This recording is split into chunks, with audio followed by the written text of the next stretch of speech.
BC సంక్షేమ సంఘం జాతీయ అధ్యక్షులు ఆర్ కృష్ణయ్య 18 డిమాండ్లతో బీసీ రణబేరి మహాసభ నిర్వహించనున్నట్లు తెలిపారు.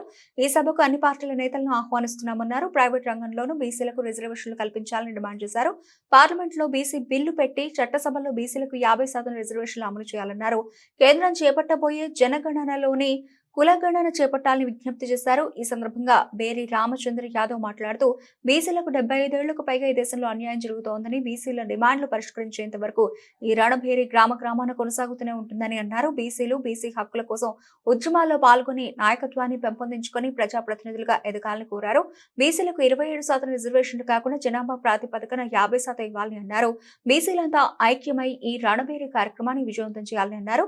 జాతీయ బీసీ సంఘం విద్యా కృష్ణ, అలాగే జాతీయ వర్కింగ్ ప్రెసిడెంట్ లాల్ కృష్ణ, రాష్ట్ర బీసీ నాయకులు వేణుగోపాల్ పెద్ద ఎత్తున పాల్గొని బీసీ సమరభేరి కార్యక్రమం విజయవంతం చేసినందుకు అందరికీ ధన్యవాదాలు తెలియజేశారు.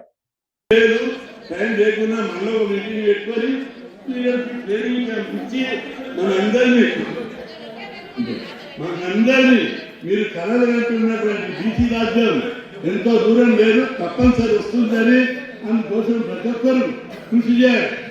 మీరు ఇంకొకటి మీ మనవి చేస్తున్నా, ఉద్యమంలో ఎవరిది కాదు, మీ అందరిది, మనందరిది. మీరు కూడా ఉద్యమంలో కూడా కొత్త పంత ఎన్నుకుంటే ఉద్యమ నాయకత్వం జరుగుతుంది. కాబట్టి కృష్ణ ఉద్యమం చేయాలి, నీల వెంకటేశ్వర ఉద్యమం చేయాలి. రామకృష్ణ ప్రధానమంత్రి మీద కేసు వేసింది. అయితే ఏం కేసు? ప్రధానమంత్రి ఆ కేసు ఏమంటే అందరూ భయపడ్డారు. ఆయన ఏమిచ్చిండు, జనాభా లెక్క తీయాలి. అది ఎంత గుండె ధైర్యం, అది ఎంత దమ్మున్నాడు కావాలి. రామకృష్ణ సుప్రీంకోర్టులో కేసు వేసి ప్రధానమంత్రిని అక్కడ బోర్డు నిలబెడుతున్నాడు.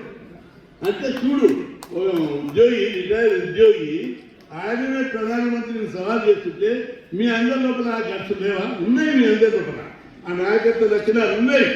ఉద్యమాలు చేసే నాయకత్వాలు ఉన్నాయి, ప్రభుత్వాలకు కార్యం చేసే నాయకత్వాలు ఉన్నాయి. కాబట్టి అవకాశాలు